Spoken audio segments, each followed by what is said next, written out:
Moi aime commenter ça. Moun ça dit ça c'est moun pas moi songer yon lè moi tap mouri ak grand goût. Ti nèg ça te sauvé à 2000 good. Ça gen 3 ans li te plus bam li pour bébé. Frère mou mankem, love you baby. Guys, et lè que ou fait bien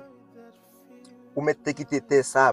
bien ou toujours été zèv que ou fait sous terre ça, c'est ça qui fait un monde n'importe gens qui ou ka aider un monde c'est aider. Même si c'était petit ou gros, de pour ka aider un monde aider. But ça son bagay qui me pas même songer. Pendant monter sur TikTok là moi malan ba vidéo ça, je viens monde ça fait commentaire et après m'a pensé que me pas même songer. Et n'a penser me songer monde ça écrit but c'est pas monde qui même connaît son monde qui abonné avec il te dit qu'il grand goût but dans moment ouais guys ça gen 3 ans dans moment 2000 goud là c'est ça me te ka offrir ouais ça gen 3 ans il vient répéter ça but ça le dit dans moment 2000 goud qui me te bay là c'est vrai il était petit mais 2000 goud là te fait un paquet bagay pour lui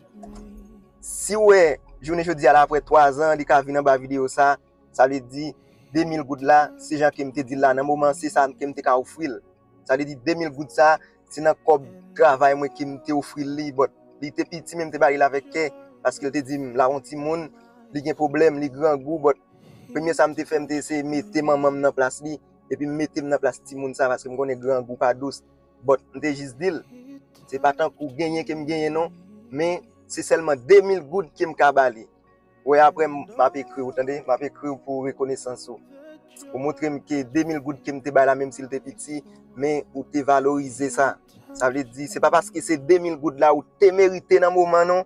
mais dans moment c'est ça moyen me te permettre moi offrir ça veut dire me te juste ba ou la ke mais ou montrer que ou te valoriser m'a écrit pour reconnaissance parce que après 3 ans ou vinn faire me songer ça en bas yon vidéo ça vraiment fait me plaisir parce que l'autre écrit nan ça te touché ou dit petit moun nan apprendre ou pas ka dormir tellement petit moun nan grand goût et ou même aussi au grand goût but m'te plus penser à petit moun nan me dit si m'bay 2000 goud ouais pas ouais même si c'est pour un jour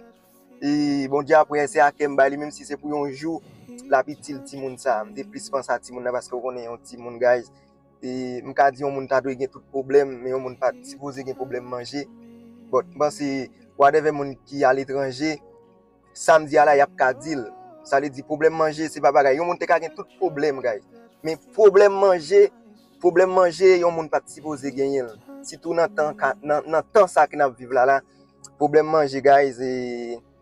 c'est mon bagay moun ta doit gagner parce que nous connaît comment grand goût fait mal imagine yon petit moun qui pas ka dormir qui plein grand goût me connaît jusqu'à présent gen pile moun dans moment ça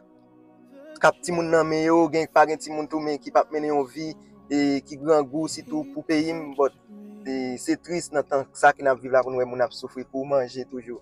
et en tout cas merci parce que après 3 ans ou fait me sentir 2000 gouttes moyen et j'aime te voir pour qui me te penser il était petit ça montre qu'il pas petit vrai il était utile quand même ça fait me content.